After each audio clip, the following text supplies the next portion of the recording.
কুকুর তার চোখ দিয়া ঈমানের রাস্তা খুঁজে না। তুমি মানুষ হয়ে যদি ঈমানের রাস্তাটা না খুঁজো তো তোমার চোখের মধ্যে আর কুকুরের চোখে তো পার্থক্য থাকলো না।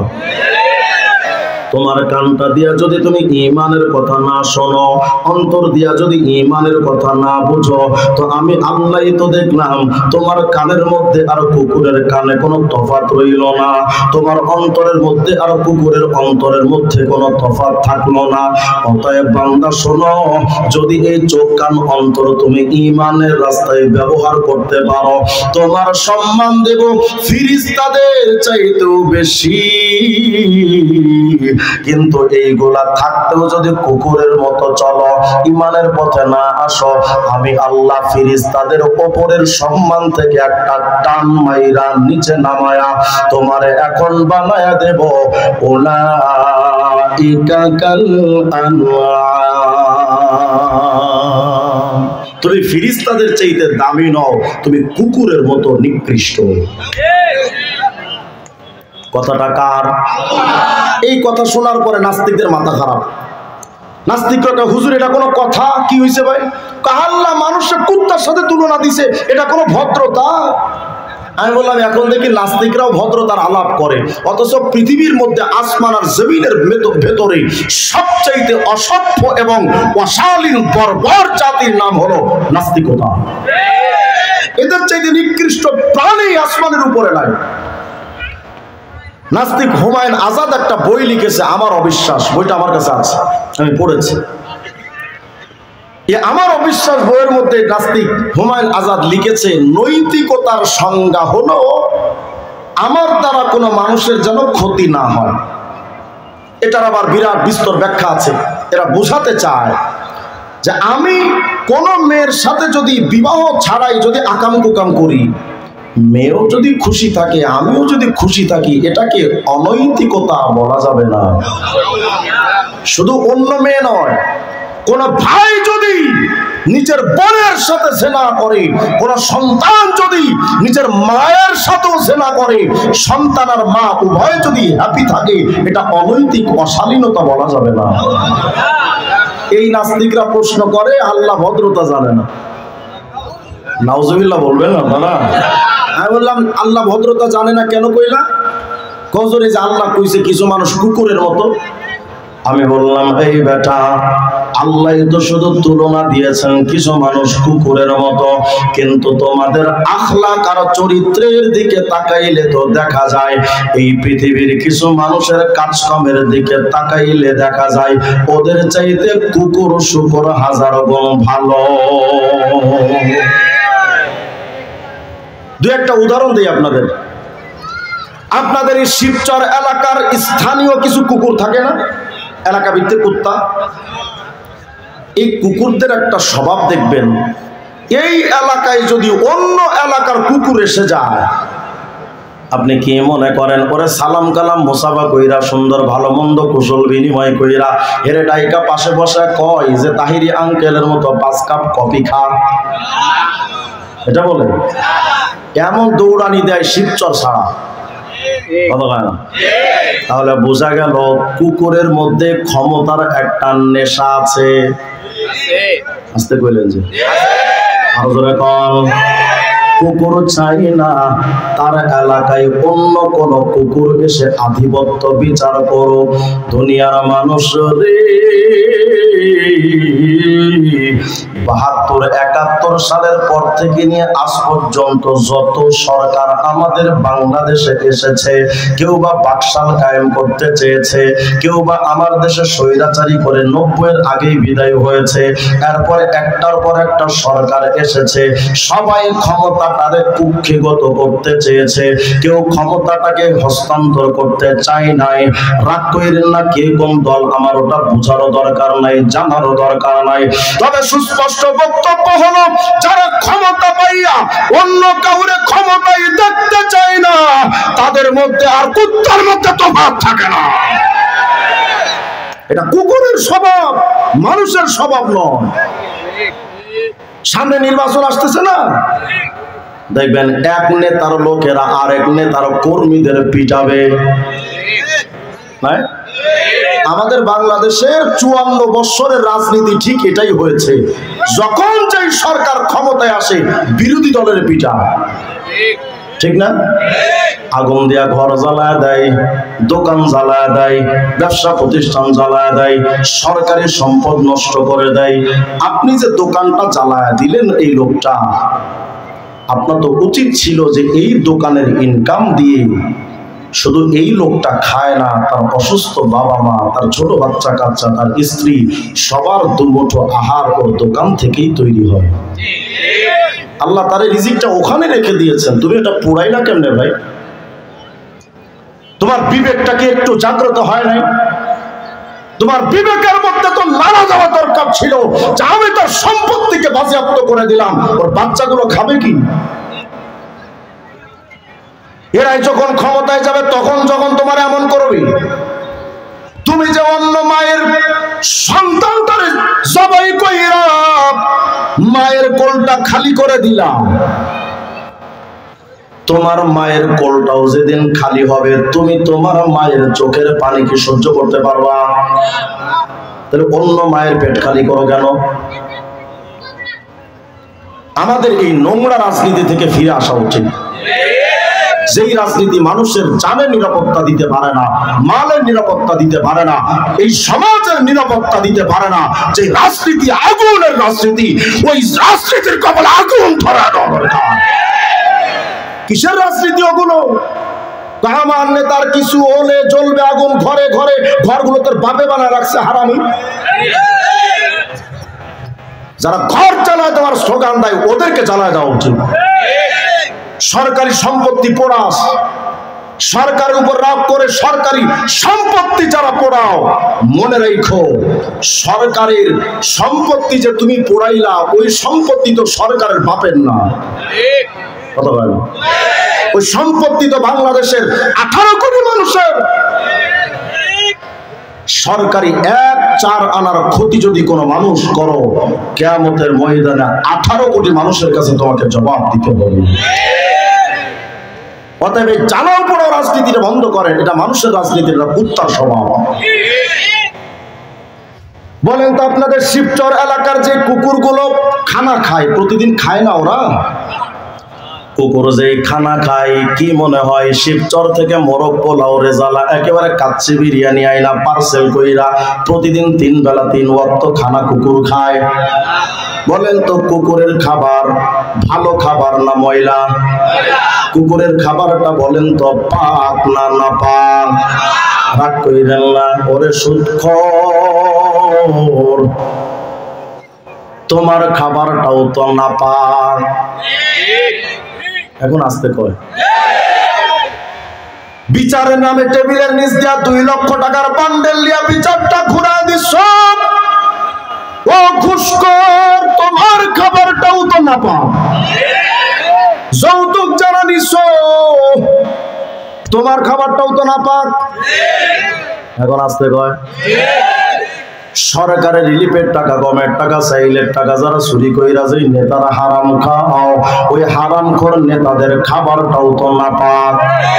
বোঝা গেল কুকুরের খাবারটা নাপাক, আর হারামখোর, সুদখোর, ঘুষখোর, হারামখোর, যৌতুকখোর, হারামখোর নেতার খাবারটাও নাপাক। অতএব বোঝা গেল হারামখোর নেতা আর কুত্তার মধ্যে আসলে থাকে না কোনো তফাৎ। চেহারাটা দেখতে ভালো, পোশাকটাও চমৎকার, মাগার অন্তরে তার কালি ভরা, টাটকা একটা জানোয়ার। এই সমাজের ভিড়ে আজি, হাইরে এই সমাজের ভিড়ে আজি আসল মানুষ নাই রে নাই। মানুষ দেখতে চলো এবার জাদু ঘরে যাই সবাই, হাইরে সাধের দুনিয়ায় মানুষ পাওয়া বড় দায়। মানুষ দেখতে চলো এবার গুরুস্থানে যাই সবাই, সত্য কথা বলে যাই মন দিয়া ভাবেন সবাই। কোটি কোটি মানুষ আছে, আসল মানুষ নাই রে না। সাহাল হে আলেম দি হাফেজ কোরআন হোনা, सहल है आलम दी हाफिज कुरान होना, कुछ बड़ी बात नहीं मुफ्ती दौरा होना, कोई दुश्वार नहीं आफाक में ताबा होना, सख्त मुश्किल है मगर सच्चे मुसलमान होना, सहल है वाइज आतिश बगरीबा होना, और आसा है बहुत साहिब ईमान होना, कोई मुश्किल तो नहीं आलम में लीडर होना, सख्त मुश्किल है मगर सच्चे मुसलमान होना। বড় হাফেজ হওয়া সহজ, এটা কঠিন কাজ নয়। মুফতি পৃথিবী ব্যাপী শ্রেষ্ঠ মুফতি হওয়া কঠিন কোনো ব্যাপার নয়। অগ্নি ছড়া বক্তব্য দেওয়ার বক্তারও অভাব নাই, বড় বড় লিডার বাংলাদেশে অভাব নাই, কিন্তু সত্যিকারের মুসলমানের বড় অভাব। সত্যিকারের মানুষ হওয়া বড় কঠিন কাজ। বিশ্ববিদ্যালয়ে মানুষকে শিক্ষিত বানায়, মানুষ বানায় না। আস্তে কইলেন যে যদি বিশ্ববিদ্যালয়গুলো মানুষকে মানুষ বানাতো, আমার বাংলাদেশে দুর্নীতিবাজ তৈরি হতো না। আমার বাংলাদেশের যত অন্যায়ের ফ্যাক্টরি ওখান থেকে বের হয়ে শুরু হয়। বোঝা গেল শুধু শিক্ষা দিয়া মানুষ হওয়া যায় না, শিক্ষার মধ্যে দীক্ষাটা দরকার। আস্তে বললেন এমন প্রমাণ দিলে আরো ভুরি ভুরি দেওয়া যাবে, এগুলো আমার মাকসাদ না। আমার মূল টার্গেট আছে আরেকটা। আল্লাহ যে বললেন কিছু মানুষ কুকুরের মতো, দেখি আপনাদের পরীক্ষা করে ওয়াজটা মনে আসেনি, বলেন তো ইমানদারের সম্মান ফেরেশতাদের চাইতে কম না বেশি? আর ইমানদার যারা নয় তাদের মর্যাদা ফেরেশতাদের চাইতে বেশি। কত কম? কুকুর শুকরের মতো। কার মতো? এই আয়াতের তাফসীরটা শোনেন। হযরত ইমামে বগবী রাহমাতুল্লাহ আলাইহি মাআলিমুত তানজিলের মধ্যে একটা riwayat এনেছেন, কিছু মানুষ যে কুকুরের মতো, এটা শুধু দুনিয়ায় না, আখিরাতের ময়দানে বেঈমানরা কুকুর হতে চাইবে, শুকর হতে চাইবে। হযরত মুকাতিল বলেন ইয়াজমাউল্লাহুল ওয়াহুশা ওয়াল হাওয়ামা ওয়াত তায়র, কিয়ামতের ময়দানে সমস্ত পশু পাখিকে হাজির করা হবে। খুব মনোযোগ, এটা আমার মাউজুয়ে ইস্তিশাদ মূল আলোচনা। কিয়ামতের ময়দানে সমস্ত পশু পাখিকে হাজির করা হবে। কেন? আমরা তো মনে করি কিয়ামতে মনে হয় শুধু মানুষের বিচার আছে, পশু পাখির বিচার নাই। কে বলেছে আপনাকে? ওয়া ইদাল ওয়াহুশু হুশিরাত, সমস্ত পশু পাখিকে হাজির করা হবে, ওদের মধ্যে একটা বিচার, হাত্তা ইউকদা বাইনাহুম, তাদের মধ্যে একটা বিচার আছে। কি বিচার? হাত্তা ইউকতাসালিল জাম্মাই মিনাল কারনা, কিয়ামতের ময়দানে সিংওয়ালা শক্তিশালী পশুদেরকে আল্লাহ পাক দাঁড় করাবেন। এই দাঁড়া। আর দুর্বল রে আল্লাহ বলবেন এই তুমিও একটু দাঁড়াও। দুইজনই দাঁড়াবে। আল্লাহ বলবেন দুর্বল, বলো তো তোমার উপরে দুনিয়াতে ও কয়বার জুলুম করছিল? কও। কয়লা 300টা গুতা মারছে আমারে, আমি দুর্বল ছিলাম, কিচ্ছু কইতে পারি না, আল্লাহ 300টা মার খাইছে। আল্লাহ বলবেন দুর্বল রে, আজকে কিয়ামতের ময়দানে তুই শক্তিশালী হয়ে যা, আর এই শক্তিশালী তুই দুর্বল হয়ে যা। সুবহানাল্লাহ বলেন না? ভাবতেছেন দুনিয়াতে তো আমরা দুর্বলদের উপর জুলুম করি, ঠিক না? দেখবেন যার মাথায় তেল আছে ওর মাথায় তেল মারার মানুষের অভাব নাই, কিন্তু যার মাথায় তেল নাই তার মাথায় কেরোসিন ঢালার মতো লোক নাই। আমরা তো মনে করি দুর্বলরা দুর্বল আর শক্তিশালীরা বিরাট বড় পাওয়ারফুল। আমার গবেষণাটা শোনেন, শক্তিশালী যারা তারা আসলে পাওয়ারফুল নয়, দুর্বলরাই আসলে পাওয়ারওয়ালা, কিন্তু তাদের পাওয়ারটা দেখা যায় না। বুঝতে পেরেছেন কেন বললাম? শক্তিশালী পাওয়ারওয়ালার সাথে থাকে তার টাকার ক্ষমতা, আর দুর্বলের সাথে থাকেন স্বয়ং আমার আল্লাহ। অতএব দুর্বলদের দুর্বল মনে করেন না, এটা আমার মূল মাকসাদের সামনে চলেন। পশু পাখি, হাঁস মুরগি গরু ছাগল, তাদের মধ্যে কিয়ামতে জুলুমের হিসাব আছে, মনে রেখেন। পশু পাখির নামাজের হিসাব নাই, রোজার হিসাব নাই, যাকাতের হিসাব নাই, হজ যাকাতের কোন আমলের পশু পাখির হিসাব নাই, কিন্তু জুলুম এমন মারাত্মক, জুলুমের বিচার থেকে কিয়ামতে পশু পাখিও বাঁচবে না। জুলুম বড় খারাপ জিনিস। মাশাআল্লাহ মাশাআল্লাহ, নারায়ে তাকবীর। আমার খুব পছন্দের মানুষ হুজুর, আমি হুজুরকে খুব ভালোবাসি। আল্লাহ তাআলা হুজুরের হায়াতে ভরপুর বারাকা দান করেন। এটা আওয়াজ দিয়ে বলেন আল্লাহু আকবার। পশু পাখিদের মধ্যে একটা বিচার আছে, জুলুমের বিচার। বিচারটা যখন শেষ হয়ে যাবে, যখন বিচার আচার শেষ, আল্লাহ তখন সমস্ত পশু পাখিকে ডাইকা বলবেন, এই পশু পাখি শোনো, আনা খালাকতুকুম ওয়া সাখখারতুকুম লিবানি আদম, আমি তোমাদের সৃষ্টি করেছিলাম এই মানবের সেবা করার জন্য। অকুনতুম মুতিঈনা ইয়্যাহুম আইয়ামা হায়াতিকুম, দুনিয়াতে যতদিন তোমরা বেঁচে ছিলে এই মানুষের তো সেবা শুশ্রূষা ঠিক মতো পালন করেছো, কিন্তু পশু পাখির তাকায় দেখ, আজকে হাসরের ময়দান কায়েম হয়ে গেছে, দুনিয়া নাই, দুনিয়ার মানুষের সেবা করার জন্য যে তোদের বানাইছিলাম ওই দুনিয়াটাই তো নাই, মানবের সেবা করার জন্য তোদেরও দরকার নাই, কারণ মানব যদি জান্নাতে যায় রহমতের ফেরেশতা রেডি, জাহান্নামে গেলে জাহান্নামের ফেরেশতারা ডান্ডা বেড়ি নিয়ে রেডি। অতএব পশু পাখি তোমাদের তো আর বাঁচার দরকার নাই, একটা কাজ করো, ফারজিউ ইলা মা কুনতুম কুনু তুরাবা, তোমরা যেমন আগে মাটি ছিলা এখন তোমরা মুহূর্তের মধ্যে মাটি হয়ে যাও। আল্লাহ হুকুম দিতে দেরি, সমস্ত পশু পাখিগুলো একেবারে মাটির সাথে মিশে যাবে, কোন পশু গরু ছাগলের আর চিহ্ন থাকবে না, হাঁস মুরগির কোনো অস্তিত্ব রবে না, সমস্ত পশু পাখিগুলো মাটির সাথে মিশে যাবে। এই দৃশ্যটা যখন হাসরে তৈরি হবে, ফাইদাল তাফাতাল কাফিরু ইলা শাইইন সারা তুরাবা, এই দৃশ্যটা যখন বেঈমানরা দূরের থেকে দেখবে, কুকুর মাটি হয়ে গেছে, শুকর মাটি হয়ে গেছে, এই দৃশ্যটা যখন বেঈমানরা দূরের থেকে যখন তাকায় দেখবে, বেঈমানরা তখন বলেই ফেলবে, ও গো রব,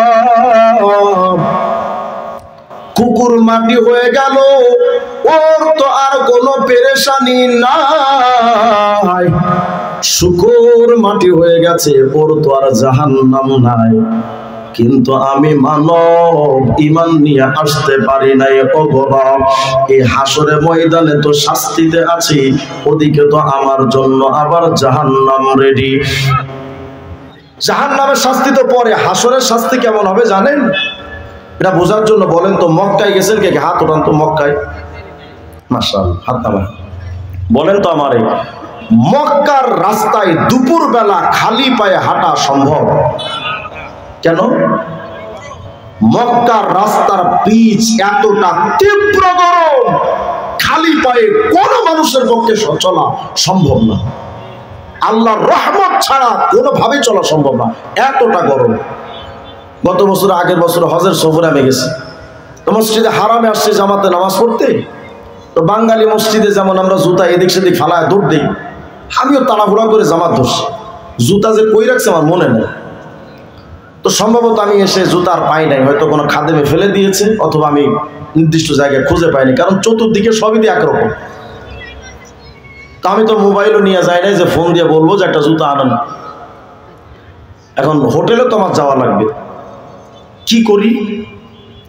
মনে মনে ভাবলাম বাঙালি পা, তো আমার পা তো সৌদিয়ার নাগরিকের পা না যে নরম তুলতুলা, তো বাঙালি পা, কি আর হবে, এত গরম আর কি হয়েছে দেখি যায়, একেবারে সিংহের গর্জনে রওনা শুরু করছি। 10 মিনিটের মধ্যে, 10 সেকেন্ডের ভেতর আমি বিড়াল হয়ে গেছি, এতটা মারাত্মক গরম। 10 সেকেন্ড যাইতে না যাইতে আমার মনে হচ্ছিল পায়ের নিচের চামড়া এটা খুলে মাটির সাথে থেকে গেছে।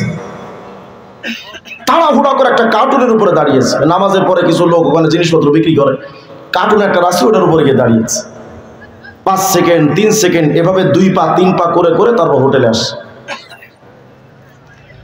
আমি ওই দিন কল্পনা করলাম, আহারে মক্কার মাটি থেকে সূর্যের মাঝখানের দূরত্ব হলো 15,14,00,000 কিলোমিটার। শুনতেছেন তো? মনোযোগ দেন।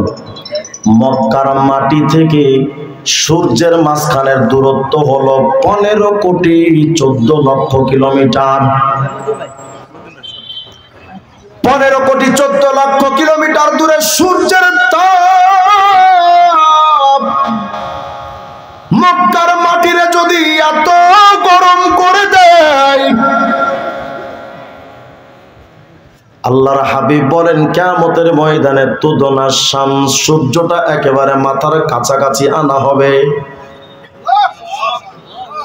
কত কাছে? বিকদরি মিল, হয়তো 1 মাইল উপরে, অথবা সুরমা দেওয়ার কাঠি বরাবর একেবারে মাথার কাছে। আয় মুমিন, 15,14,00,000 কিলোমিটার দূরের সূর্যের তাপে যদি মক্কার মাটি এত গরম করে দেয়, যে কিয়ামতের সূর্যটা মাথার কাছে আসবে, হাসরের মাটির অবস্থা কি? আল্লাহর হাবিব বলেন কিয়ামতের ময়দানে মানুষ যখন উঠবে হুফাতান উরাত, পায়ে জুতাও রবে না, শরীরে কাপড়ও রবে না। এই কঠিন অবস্থা কিয়ামতের ময়দানে। কিয়ামতে জাহান্নাম তো পরের মাসালা, হাসরের ময়দানের শাস্তিটা এত মারাত্মক। আল মুস্তাদরাক আলা সহিহাইল হাকিমের মধ্যে একটা হাদিস আসছে, অনেক সময় বেঈমানরা বলেই ফেলবে, ও আল্লাহ লিইরসালিকা বি ইলান নার আইসারু আলাইয়া মিম্মা উলকি, আল্লাহ প্রয়োজনে আমারে আপনি জাহান্নামে দিয়া দেন, তবু হাসরের আযাব থেকে বাঁচান। কল্পনা করেন তো হাসরের ময়দানের শাস্তিটা কত মারাত্মক। এই মারাত্মক শাস্তির মধ্যে বেঈমানরা যখন তাকায় দেখবে কুকুরগুলো মাটি হয়ে গেল, শুকরগুলো মাটি হয়ে গেছে, গরু ছাগল সব মাটি হয়ে গেল। বেঈমানরা যখন এই দৃশ্য দেখবে তখন বলেই ফেলবে, ইয়াতামান্নাল কাফিরু হিনা ইযিন ওয়া ইয়াকুলু ইয়া লাইতানি কুনতু ফি সূরাতি খিনজির।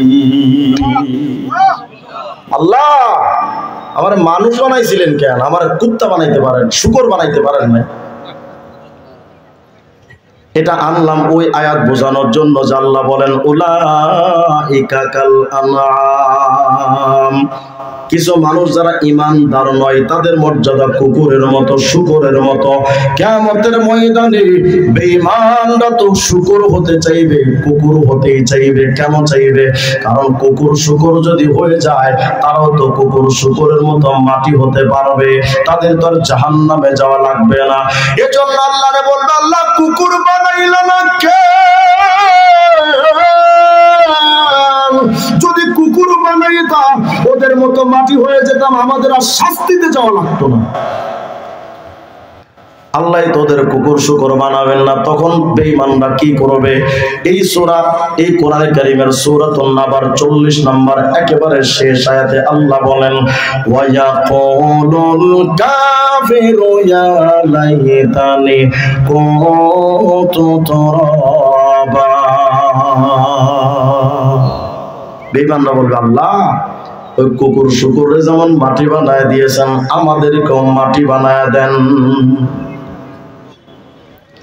আমাদেরকেও মাটি বানায় দেন।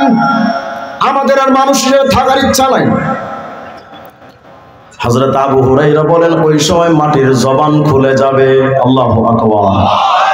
মাটি ওই সময় ডাইকা বলবে, আই বেঈমান, লা ওয়ালা কারামাতা ফি জালিকা মাতালি। আই বেঈমান, খবরদার, মাটি হতে চাস না। আমি মাটির যে দাম আছে, আরে নিকৃষ্ট বেঈমান, তোর অতটুকু সম্ভব না। আই বেঈমান, কুকুর মাটি হয়েছে, আমার ইজ্জত যায় নাই, কারণ কুকুর নিষ্পাপ। শুকর মাটি হয়েছে, আমার ইজ্জত যায় নাই, শুকর নিষ্পাপ, কিন্তু তুই তো পাপী, তুই বেঈমান, তুই নিকৃষ্ট, তুই যদি মাটি হবি, আমি মাটির ইজ্জত থাকবে না। এরপর বেঈমানরা বলবে আল্লাহ মাটি বানায় দেন, মাটি বানায় দেন। ওই সময় ফেরেশতারা সামনে এগিয়ে আসবে, মনোযোগ দেন, ফেরেশতারা ওই সময় সামনে এগিয়ে আসবে, এসে ওই কুকুর শুকর যে মাটি হয়ে গেছিল ওই মাটিগুলো ফেরেশতারা হাতের মুঠোর মধ্যে নিবে, নিয়া হুবিলা যালিকা তুরাব ইলা ওয়ুজুহিল কুফফার, ওই মাটিটা হাতের মুঠোর মধ্যে নিয়া ফেরেশতা আবার বেঈমানদের মুখে এভাবে ছুঁড়ে মারে। এজন্য সূরা আবাসার 38 থেকে 41 নম্বর আয়াতে বলেন ওজুহু ইয়াওমাইযিম মুসফিরা দাহিকাতুম মুস্তাবশিরা ওয়া ওজুহু ইয়াওমাইযিন আলাইহা গাবারা, কিয়ামতে বেঈমানদের চেহারা হবে ধুলি মলিন। ওই যে ধুলোগুলো মেরে দিবে ওদের মুখে, ওদের চেহারা থাকবে ধুলি মলিন বা ধূসর মরুর মতো, তাদের চেহারাটা থাকবে একেবারে ধুলো ময়লা দিয়া ভরা। সহিহ বুখারী 3350 নম্বর হাদিসের মধ্যে আসে, আপনি আমি তো দূরের কথা, ইব্রাহিম খলিলুল্লাহ, যিনি আল্লাহর খলিলুল উপাধি পেয়েছেন, হযরত ইব্রাহিম খলিলুল্লাহর বাবার সাথে ইব্রাহিম নবী ইয়ালকা ইব্রাহিম আবাহু আযার, বাবা আযরের সাথে ইব্রাহিম কিয়ামতে মুলাকাত করবে। ইব্রাহিম পয়গম্বর তাকায় দেখবে ওয়া আলা ওয়াজহি আযর গাবরাতু ওয়া কাতারা, তাকায় দেখবেন ইব্রাহিম নবীর বাবা আযরের মুখের উপরে চেহারায় ওই ধুলো ময়লা লেগে আছে। কোন ধুলো ময়লা? যেটা একটু আগে ফেরেশতাদের কাছ থেকে খেয়েছে, তার বাবার কণ্ঠে ধুলো ময়লা লেগে আছে। হযরত ইব্রাহিমকে আযর এসে বলবে ইব্রাহিম একটু আমারে বাঁচা, আল্লাহর কাছে একটু সুপারিশ কর না, তুই তো ইব্রাহিম খলিল, আল্লাহকে একটু বলো না। ইব্রাহিম নবী বলবেন আব্বু আলাম আকুল্লাকা আল্লাহ তাসিনি, আমি কি আপনারে বলি নাই যে আপনি আমার অবাধ্য হয়েন না? কই আপনি আমার কথা তো দুনিয়াতে শোনেন নাই। দুনিয়াতে বড় বড় শিক্ষিত মানুষরা দেখবেন হুজুরদের কথা মানতে চায় না, নিজেদেরকে বড় পণ্ডিত মনে করে, নিজেদেরকে বড় বুদ্ধিমান মনে করে যারা দাড়িওয়ালা তারা হয়তো কিচ্ছু বোঝে না, যারা মাথায় টুপি দেয় তারা হয়তো কিচ্ছু বোঝে না। শুনে রাখো চান্দু, দুনিয়া যতটুকু তুমি বুঝো আল্লাহর কসম আমরাও কম বুঝি না। এই দুনিয়ার স্বাচ্ছন্দ্য তুমি যতটুকু বুঝো আমরাও কিন্তু কম বুঝি না। কিন্তু কপাল খারাপ তোমার, তুমি আখিরাতের জগৎটা বুঝো না, আমরা আখিরাতের জগৎটাও বুঝি। হযরত ইব্রাহিম বলবেন আল্লাহ, হযরত ইব্রাহিমের বাবা বলবে ইব্রাহিম দুনিয়াতে তোর কথা মানি নাই, কিন্তু আজকে কথা দিচ্ছে আল-ইয়াউমা লা আসি, তুই যা কবি আজকে সব মাইনা নেবো, কি কোনো অবাধ্য হবো না, তুই কি কইতে চাস কম, সব মানবো, তবু আল্লাহর একটু সুপারিশ কর। ইব্রাহিম নবী এবার আল্লাহকে বলবেন আল্লাহ আমার আব্বুর একটু মাফ কইরা দেন না। আল্লাহ বলবেন ইব্রাহিম রে, ইন্নাল্লাহা হারামাল জান্নাতা আলাল কাফিরিন। ইব্রাহিম বাবার জন্য জান্নাত চেয়ে লাভ নাই, আমি তো কাফেরদের জন্য জান্নাত হারাম নিষিদ্ধ করে রাখছি। তবে ইব্রাহিম রে উনজুর ইলা তাহতা রিজলাইক, মা তাহতা রিজলাইক, তাকাও, বাপের জন্য না আমার কাছে আবেদন করছো? ইব্রাহিম তোমার পায়ের নিচের দিকে একটু তাকায় দেখো তো। ইব্রাহিম আলাইহিস সালাম নিজের পায়ের গোড়ার দিকে তাকায় দেখবেন তার বাবা আযরকে 4 পা বিশিষ্ট একটা পশু বানায় তার পায়ের গোড়ায় ফেলে রাখা হয়েছে। উলাইকা কাল আনআম, আল্লাহ বলেন বেঈমানরা কুকুর শুকরের মতো, পশু পাখির মতো। এরপরে ইব্রাহিমের বাবার ফায়ুখযু বিকাইমিহি, ইব্রাহিমের বাবার পা একটা ধইরা জাহান্নামে ফিক্কে ফেলা হবে। জাহান্নামে গেলে কি হবে শেষ কথা। সূরা হুদের 106 নম্বর আয়াত আল্লাহ বলেন فأما الذين شقوا ففي النار لهم فيها زفير وشهيق। আল্লাহ বলেন যারা দুর্ভাগা তারা তো জাহান্নামে যাবে, তাদের জাহান্নামে কণ্ঠের আওয়াজ জাফির হবে, শাহীক হবে। মা মানা জাফির ও শাহীক? জাফির এবং শাহীক কাকে বলে?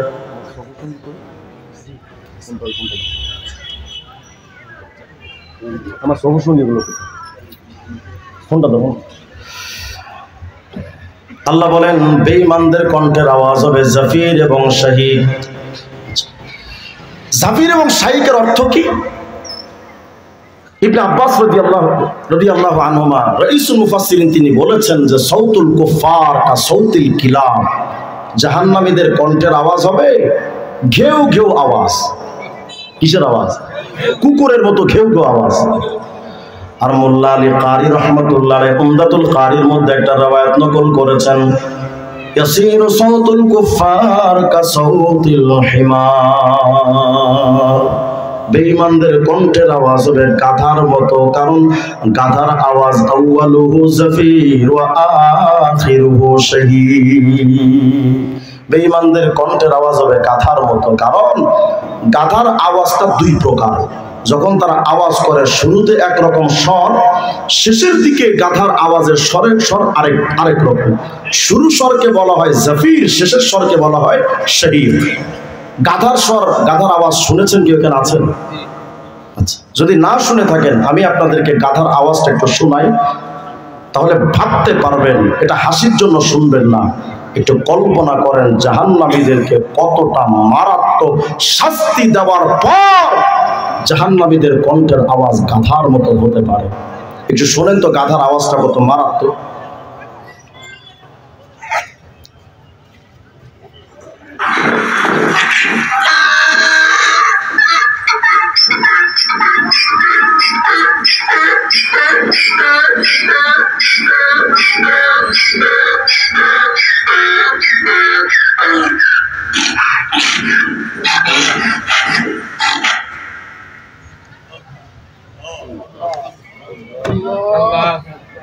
জাহান্নামীদের আওয়াজ গাধার মতো।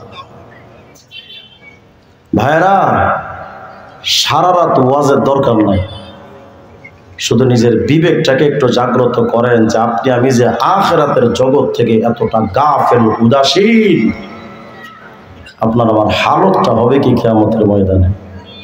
আপনি আমি যে কবরে যাচ্ছি ঈমান নিয়ে কি যেতে পারবো? কোনো গ্যারান্টি তো নেই। আল্লাহ বলেন ওয়ালা তামুতুন্না ইল্লা ওয়া আনতুম মুসলিমুন, খবরদার মুসলমান না হয়ে কবরে এসো না। আল্লাহ তাআলা আমাদের সবাইকে ঈমান ওয়ালা হওয়ার তৌফিক দান করেন। ঈমানদার হওয়ার জন্য আলেম ওলামার কাছে যাওয়া দরকার। আপনাদের তো ভাগ্য ভালো, আজকে এখানে হুজুরকে আপনারা পেয়েছেন। হুজুরকে আমি দিল থেকে মহব্বত করি, অনেক আগ থেকে। এমন বড় একজন বুজুর্গ আপনারা পেয়েছেন। আমাদের আব্দুল কাইয়ুম